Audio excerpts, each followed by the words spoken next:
이제 오늘 우리가 읽으실 성경 말씀 빌립보서 4장 1절 말씀 읽어보겠습니다. 그러므로 나의 사랑하고 사모하는 형제들, 나의 기쁨이요 멸류관인 사랑하는 자들아, 이와 같이 주 안에 서라. 자, 우리는 오늘 이렇게 다시 온라인으로 주일 예배를 드리고 있습니다. 델타 변이 바이러스로 인해서 코비드 감염자들이 하와이에 급증하고 있는 그런 상황입니다. 그래서 당에는 우리 성도님들의 안전을 위해서 어쩔 수 없이 임시적으로 온라인 예배로의 그 결정을 내리게 되었습니다. 지난 약 한 1년 동안 대면 예배를 우리가 드리면서 하나님께 저는 참 감사하는 마음이 많았어요. 우리 성도님들이 모여서 안전거리를 유지하는 가운데 찬양도 하고 함께 예배를 드릴 수 있었던 것이 우리의 정말 신앙의 영적인 삶에 크나큰 도움이 되었던 것이 사실입니다.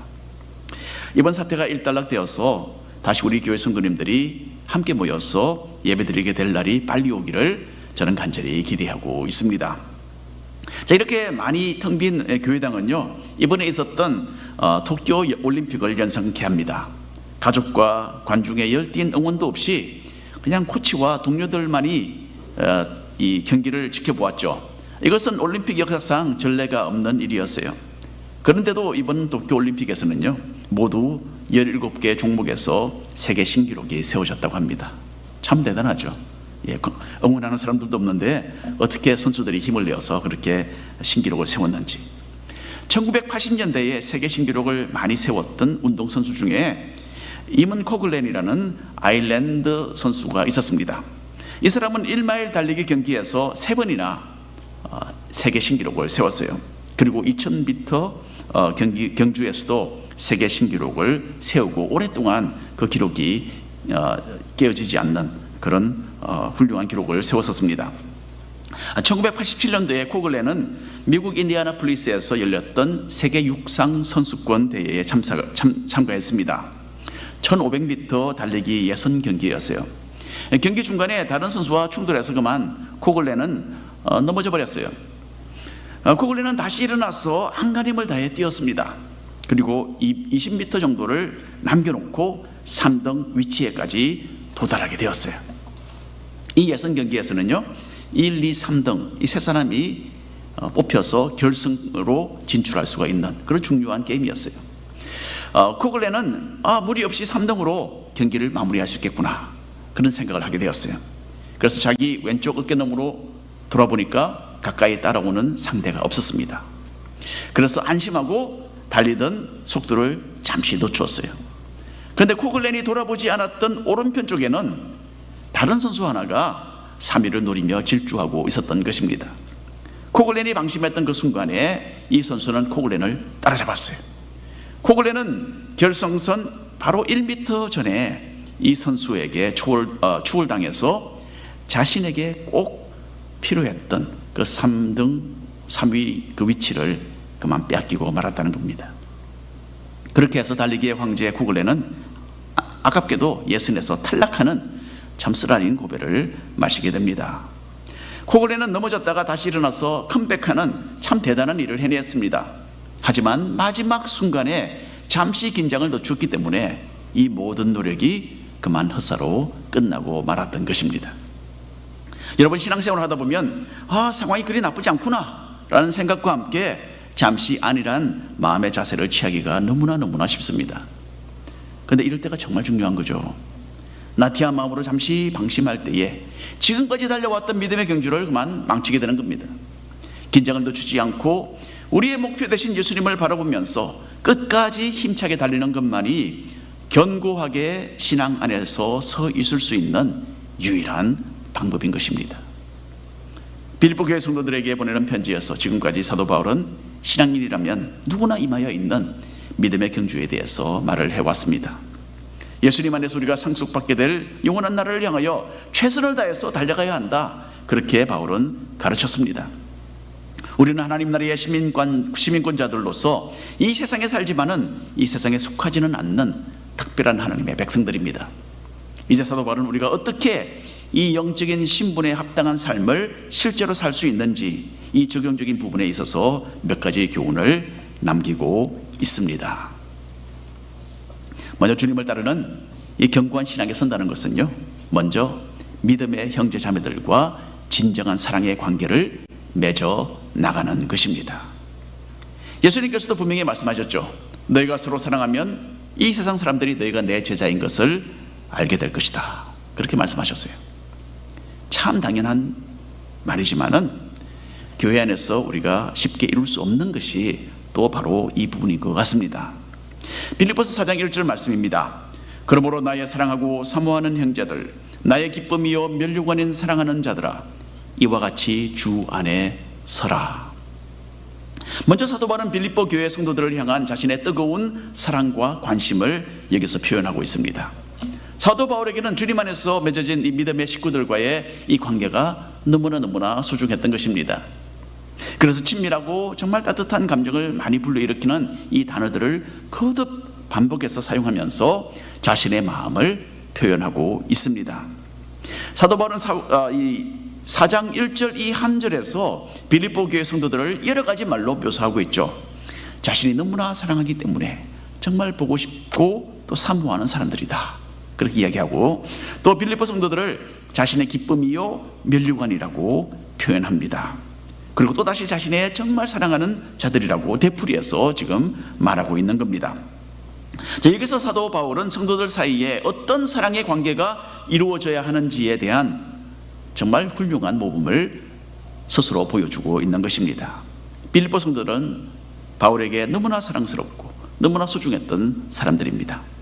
이 사람들의 신앙의 행보를 지켜보면서 사도 바울은 무한한 기쁨을 느꼈던 것입니다.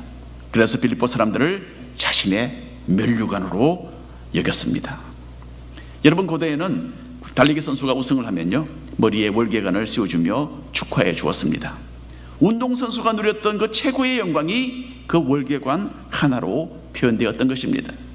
사도 바울은 빌립보 성도들을 자신의 최고의 영광이요 기쁨으로 여겼습니다. 바로 하나님께서 자기에게 내려주신 선물이라고 여겼던 것입니다. 여러분, 우리가 서로를 향하여서 이렇게 사도 바울처럼 순수하고 헌신적이고 정말 고차원적인 그런 사랑을 가진다면 얼마나 좋겠습니까? 이 세상 사람들이 분명히 우리 모두를 예수님의 제자로 인정할 것입니다. 그런데 우리가 보는 교회의 현실은 이런 사랑의, 성숙한 사랑의 관계와는 조금 거리가 있습니다. 실제로 어느 미국 교회에 사이가 좋지 않은 두 가정이 있었다고 합니다. 이 가족은 서로 말을 하지 않았고요, 서로 눈도 마주치지 않았다고 합니다. 교회에서. 그리고 예배를 드릴 때는 한 가족은 오른쪽에, 한 가족은 왼쪽에 이렇게 앉아서 서로 접촉을 피했다고 해요.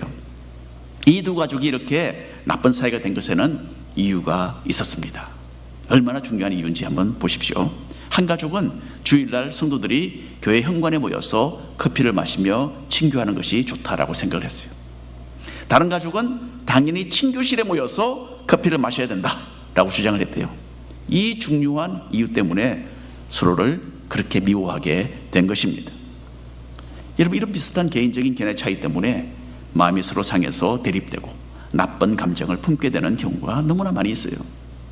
그래서 서로 인사를 하지 않고 막 서로 마주치지 않으려고 피하는 그런 정말 웃지 못할 그런 상황들이 교회 안에 벌어지고 있는 것입니다.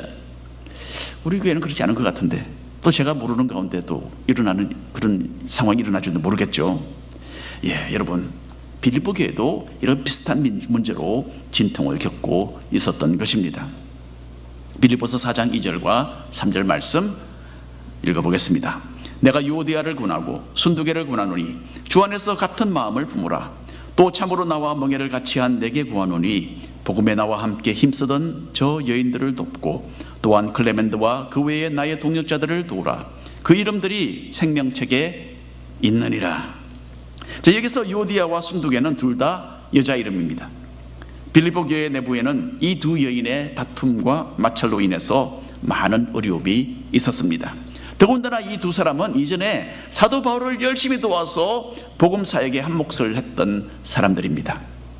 분명히 많은 사람들이 이 두 사람의 역할로 인해서 주님을 믿고 빌립보 교회의 한 식구가 되었을 것입니다.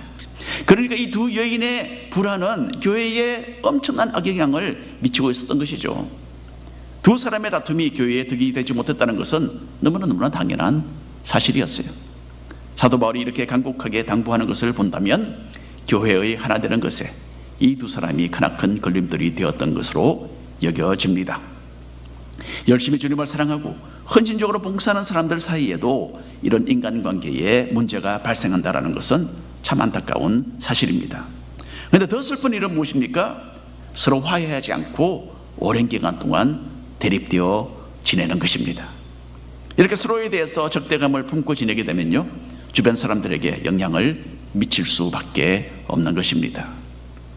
이 문제가 해소되도록 사도 바울은 빌립 교회의 어느 지도자에게 특별한 부탁을 합니다. 사도 바울이 나와 멍에를 같이 한 너라고 부른 이 사람이 누구인지는 우리가 알 수가 없습니다. 하지만 바울은 이 지도자에 의해서 이 두 여인의 불화가 매듭되고 관계가 회복될 것을 기대했습니다. 왜냐하면요, 모두가 다 주님을 위해 열심을 가졌고 또 하나님의 생명책에 이름이 기록된 구원받은 백성들이었기 때문입니다. 여러분, 이 성경책은요, 피상적인 책이 아니에요. 실질적으로 초대교회 성도들이 씨름했던 그 문제들이 하나도 숨김없이 그냥 그대로 제시되고 다루어지고 있습니다. 우리도 어떻게 하면 다른 사람과의 관계를 우리가 개선할 수 있을까? 실질적으로 깊이 생각을 해보아야 할 것입니다. 일반적으로 사람들과 원만한 관계를 유지하기 위해서는요, 내가 마음을 올바로 가지는 것이 대단히 중요합니다.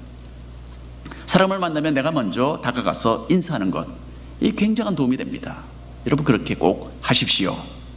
어색해도 계속 인사하며 내가 먼저 따뜻하게 친절하게 다가가면 관계가 부드러워질 수밖에 없어요, 여러분. 사람들을 이해하려는 넓고 친절한 마음을 가지는 것이 우리 모두에게 꼭 필요합니다. 그리고 또 내가 화해해야 할 사람은 없는지 한번 스스로에게 물어보는 것도 참 좋겠습니다. 우리는 모두 생각과 성향이 많이 다른 사람들이기 때문에 다 조금씩은 관계의 그 문제를 경험하게 됩니다. 하지만 감정이 폭발하기까지 쌓아둔다는 것은요, 안 되는 이야기예요. 서로 대립하는 자세를 취하는 것도 믿는 사람으로서 우리가 할 일이 아닙니다. 관계를 긍정적으로 나가겠다라고 결정을 하게 되면요, 뜻밖에도 쉽게 그 일을 이룰 수도 있습니다. 대화를 통해서 문제를 풀어나가는 것이 최고예요. 일단 말을 하면 많은 것이 해결이 되는 경우가 있습니다. 대화를 해보면 피차 품고 있던 오해들이 드러나게 되죠. 상대방을 더 이해할 수 있는 그런 기회가 생기는 것입니다. 여러분, 예수님께서는 서로 사랑하라는 계명을 우리에게 남겨주셨습니다. 여러분, 이건 주님의 계명입니다. 예수님의 명령이죠. 그 우리가 따라야 합니까? 따르지 말아야 합니까? 설사 상대방이 정말 형편없이 인격이 모자라는 사람이라 하더라도 우리가 할 일은 여전히 해야 합니다. 큰 죄인이었던 우리를 불쌍히 보시고 먼저 사랑의 손길을 내밀어 주셨던 그 예수님을 생각한다면 나 또한 사랑의 손을 내미는 믿음과 순종을 실천에 옮길 수 있습니다. 아무쪼록 교회 안에서 친밀한 사랑의 관계를 많이 맺어가는 그런 긍정적인 신앙인으로서의 정말 굳게 서가는 그런 성도의 모습을 모두 갖추시기를 간절히 바랍니다.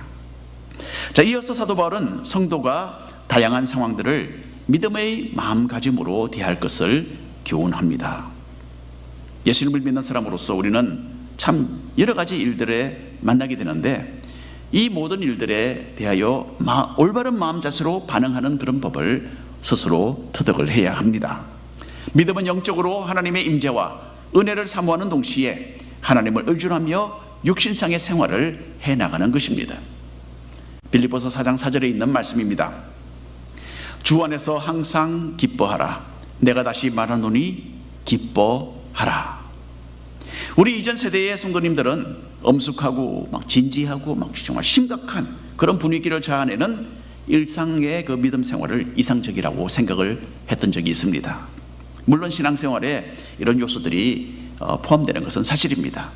하지만 우리는 또한 밝고 긍정적이고 생동감이 넘치는 믿음 생활을 또한 추구해야 합니다. 주님 안에서 기쁨을 누리는 것은요, 신앙인의 삶에 있어서 정말 중요한 부분을 차지합니다. 성경을 보면 이것은 성령의 열매 중에 하나로 그렇게 나와 있습니다. 우리 믿는 사람들이 알고 느끼는 그 기쁨은요, 이 세상의 환경에서 얻어지는 것이 절대로 아닙니다. 오히려 우리를 낙담시킬 수 있는 그런 상황이라 하더라도 믿음의 자세를 취하게 되면 하늘의 평안과 기쁨을 우리는 소유할 수 있는 것입니다. 그래서 선천적으로 낙관적인 사람들이 있고요, 또 본래 조금 소심한 성격의 사람들도 있습니다. 하지만 오늘 말씀은 우리 모두는 믿는 사람들이기 때문에 주님 안에서 상황을 초월하여 기쁨을 누려야 한다라고 가르치고 있습니다. 왜냐하면 우리는 이미 주님으로부터 정말 말할 수 없이 크나큰 복을 모두 받아 누리고 있기 때문입니다. 페니 크로스비라는 이 분이 계셨죠. 8,000곡 이상의 찬송가, 복음성가 가사를 작사했던 사람입니다.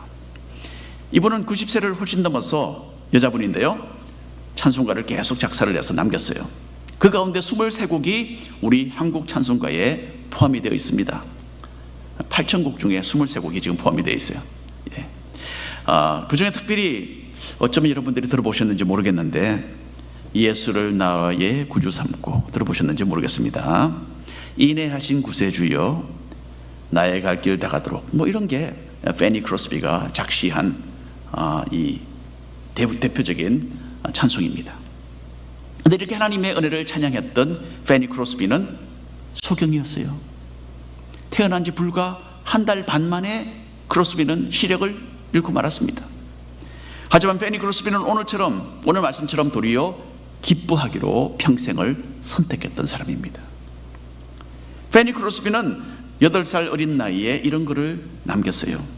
사람들이 알지 못하는 복을 나는 얼마나 많이 받았는지, 따라서 소경이기 때문에 울며 탄식하는 것은 나는 할 수도 없고 하지도 않겠다. 8살 어린 소녀가 남긴 글입니다. 믿음의 자세가 바로 이런 것입니다. 믿는 사람들의 입에서는요, 세상의 관점과 기준을 초월하는 그런 기쁨과 감사와 찬양이 흘러나오게 됩니다. 이 세상 사람들이 알지도 못하고 이해하지 못하는 하늘의 복과 은혜를 누리고 있다라는 것을 알고 있기 때문입니다. 빌립보서 4장 5절에 있는 말씀 읽겠습니다. 너희 관용을 모든 사람에게 알게 하라. 주께서 가까우시니라. 여러분, 여기서 관용이라는 것은 너그럽게 용서하고 포용하는 것을 말합니다. 우리는 우리에게 호감을 주는, 우리에게 친하고 우리가 가까이 지내는 사람에게는 쉽게 관용을 베풀 수 있습니다. 하지만 여기서 사도 바울은 모든 사람들에게 그리하라 라고 지시하고 있습니다. 너희 관용을 모든 사람에게 알게 하라. 나에게 적대심을 가진 사람도 내가 너그럽게 용서하고 포용해야 할 사람 가운데 포함된다라는 뜻입니다. 여러분, 이것이 진정으로 살아있는 믿음의 자세라 할 수 있습니다. 믿음은 수직적이면서도 또한 수평적입니다. 수직적으로는 하나님을 향한 진실된 예배와 헌신이죠. 그리고 수평적으로는 사람들을 향한 그 친절과 은혜와 사랑입니다. 성경에서 말하는 믿음의 자세는 이렇게 두 가지의 강조점이 있다는 것을 우리는 잊어서는 안 될 것입니다. 이어서 사도 바울은 기도하는 사람의 자세를 설명합니다. 빌립보서 4장 6절부터 7절까지 말씀 읽겠습니다. 아무것도 염려하지 말고 다만 모든 일에 기도와 간구로 너희 구할 것을 감사함으로 하나님께 아뢰라. 그리하면 모든 지각에 뛰어난 하나님의 평강이 그리스도 예수 안에서 너희 마음과 생각을 지키시리라. 여러분, 사도 바울은 지금 어디에 있습니까? 이 편지를 쓰고 있는 사도 바울은 지금 감옥에 갇혀 있는 상태입니다. 그런데 여러분, 이런 편지를 쓰고 있어요. 아무것도 염려하지 말래요. 사도 바울은 감옥의 이 차가운 현실 속에서 빌립보 사람들에게 참 이런 긍정의 말로 조언을 하고 있습니다. 이 글에 의하면 앞일이 모연한 그런 감옥에서도 사도 바울은 기뻐했습니다. 아무것도 염려하지 않았어요. 도리어 마음이 평안했습니다. 믿음의 자세를 분명하게 유지하고 있었기 때문입니다. 여러분 같으면 어떻게 하겠습니까? 정말 억울하게 감옥에 갇혔다면, 주님 왜 이런 일이 나에게 생겼습니까? 내가 빨리 여기서 나가도록 해주십시오. 나를 이렇게 쳐넣은 사람들, 주님 그 사람들 벌을 내려주십시오. 그런 기도를 하지 않겠습니까? 하지만 사도 바울은 그렇지 않았다는 이야기죠. 여러분 생활 가운데 우리가 염려하지 말라라는 것, 이것은 참 성경에 여러 군데 나오는 주님의 말씀입니다. 마태복음 있는 말씀 한번 읽어볼까요? 또 너희가 어찌 어복을 위하여 염려하느냐? 들의 백합화가 어떻게 자라나 생각하여 보라. 수고도 아니하고 길쌈도 아니하느니라. 염려하지 말라는 거죠. 하나님께 맡기라. 바울은 하나님을 신뢰하고 따랐기 때문에 염려하지 않았습니다. 바울은 이 모든 고난 속에서도 하나님께 감사하는 마음을 가졌어요. 그리고 오로지 하나님의 나라와 뜻을 구하는 그런 기도를 올렸던 것입니다. 이제 사도 바울은 이런 동일한 믿음의 자세를 빌립보 사람들도 가지기를 원했습니다. 이것이 믿음으로 굳게 서는 또 하나의 중요한 요소였기 때문입니다. 간혹 성도님들이요, 어려운 상황에 대해서 서로 쉐어링을 하고 또 저에게 설명을 하고는, 그래요 목사님 기도나 해주세요, 그렇게 하시는 때가 있어요. 기도나 해주세요. 저는 이런 말을 들을 때마다 마음이 굉장히 불편합니다. 이 기도나 해달라라는 그 말, 하나님께서 정말 기도를 듣고 응답하실 것이라고 확실하게 믿는다면 뭐 기도나라는 그 표현은 사용하지 않으실 것 같아요. 그렇죠? 어려운 형편에 처해서 다른 뾰족한 방법이 없는데, 그러니까 막 기도나 해볼까? 뭐 그런 뜻으로 들립니다. 여러분, 그러나 이것은 기도에 대한 올바른 자세가 아니겠죠. 주디라는 미국 여자분이 있었습니다. 이 여자분은 뇌에 참 희귀한 병이 걸려서 수술을 받아야 했어요. 너무나 위험한 수술 절차였기 때문에 많은 의사들과 의과대학 학생들이 지켜보고 있었어요. 어떻게 되나? 주디는 수술대에 누워 있었고요, 의사들은 둘러서서 주디를 누워있는 주디를 이렇게 내려다보고 있었어요. 그때 수술을 주도하는 담당 의사가 물었어요. 수술을 시작하기 전에 혹시 뭐 궁금한 것이나 질문이 있느냐라고 물었어요. 그 말에 주디는 누워서 고개를 끄덕였다 합니다. 내가 여러분들을 위해서 지금 기도를 해도 되겠습니까? 그 질문을 했어요. 이 뜻밖의 질문에 의사들은 눈을 둥글게 뜨고 잠시 당황하는 기색을 보였습니다. 이어서 주디는 의사들이 가진 그 뛰어난 지식과 기술에 감사하는 내용으로 기도를 하기 시작했어요. 그리고 의사들이 참으로 지혜로운 판단을 내릴 것과 그 모든 수술의 절차를 주님의 손에 맡긴다라는 간략한 기도를 누워서 드렸습니다. 여러분, 하나님께서 이 여인의 기도를 어떻게 받으셨을까요? 정말 기뻐하지 않으셨을까요? 다시 깨어날지 확실하지 않은 그 위험한 수술을 앞두고서 주디는 염려하기보다는 도리어 하나님께 감사하는 기도를 올렸던 것입니다. 자신이 기도를 받아야 할 그런 처지에 있었어요. 하지만 도리어 그 모든 상황을 주님께 올려드리고 의사들을 위해서 기도를 했던 거죠. 그리고 온 우주에서 가장 위대한 의사이신 주님의 손에 모든 것을 맡겨드리기로 했던 것입니다. 그 수술이 성공적으로 마무리되어서 주디는 생명을 연장받을 수 있었습니다. 그리고 의사들은 진정한 믿음의 자세가 어떤 것인지를 자신들의 눈으로 목격하는 그런 기회를 가졌던 것입니다. 의사들은 하나님의 평안이 주디의 마음과 생각을 견고하게 지켜주고 있구나라는 것을 볼 수 있었습니다. 그래서 빌립보서 4장 6절 7절 말씀을 다시 한번 읽어보겠습니다. 아무것도 염려하지 말고 다만 모든 일에 기도와 간구로 너희 구할 것을 감사함으로 하나님께 아뢰라. 그리하면 모든 지각에 뛰어난 하나님의 평강이 그리스도 예수 안에서 너희 마음과 생각을 지키시리라. 여러분, 모든 일에 염려하지 말고 믿음의 자세를 가지셔야 합니다. 그리고 감사하며 기도하는 가운데서 우리의 마음과 생각을 지키시는 그 하나님의 평강 넘치도록 누리게 되시기를 바랍니다. 사도 바울은 마지막으로 모든 일을 진실되고 아름답고 선을 이루는 방향으로 하라라고 권면합니다. 성도는 먼저 정신세계를 잘 간수해야 하죠. 언제나 위의 것을 추구하고 도덕적으로 깨끗한 마음 상태를 유지하는 것이 우리에게 필수적입니다. 그리고 나아가서 우리는 사람들과 하나님 앞에서 또 높이 평가받는 그런 삶의 선택을 해나가야 합니다. 빌립보서 4장 8절에 있는 말씀입니다. 겉으로 형제들아 무엇에든지 참되며 무엇에든지 경건하며 무엇에든지 오르며 무엇에든지 청결하며 무엇에든지 사랑받을 만하며 무엇에든지 칭찬받을 만하며 무슨 덕이 있든지 무슨 기림이 있든지 이것들을 생각하라. 여러분, 오늘은 8.15 광복절 76주년이 되는 날이에요.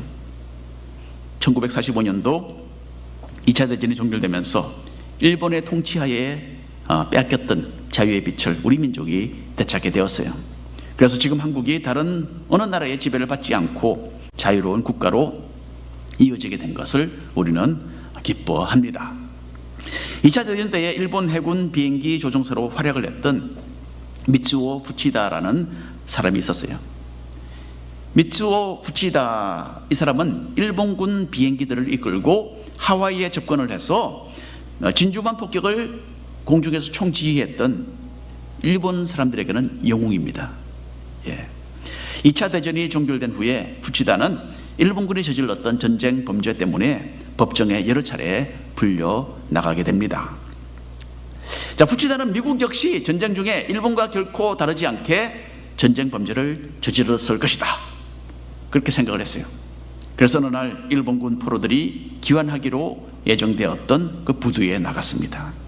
여기서 포로들이 도착을 하면 인터뷰를 해서 미국의 범행을 폭로하는 데에 필요한 그 자료를 확보할 계획이었어요. 푸치다는 포로들 가운데서 뜻밖에도 죽은 줄로만 알았던 자기 동료, 옛 동료 한 사람을 만나게 됩니다. 자기 비행기에서 항공기관사로 있었던 사람인데 미군에 잡혔다가 풀려서 돌아온 것이, 죽은 줄 아는데 살아왔어요. 자, 그 동료는 미군이 일본군 포로들을 너무나 잘 대해주었다, 그렇게 말을 하는 거예요.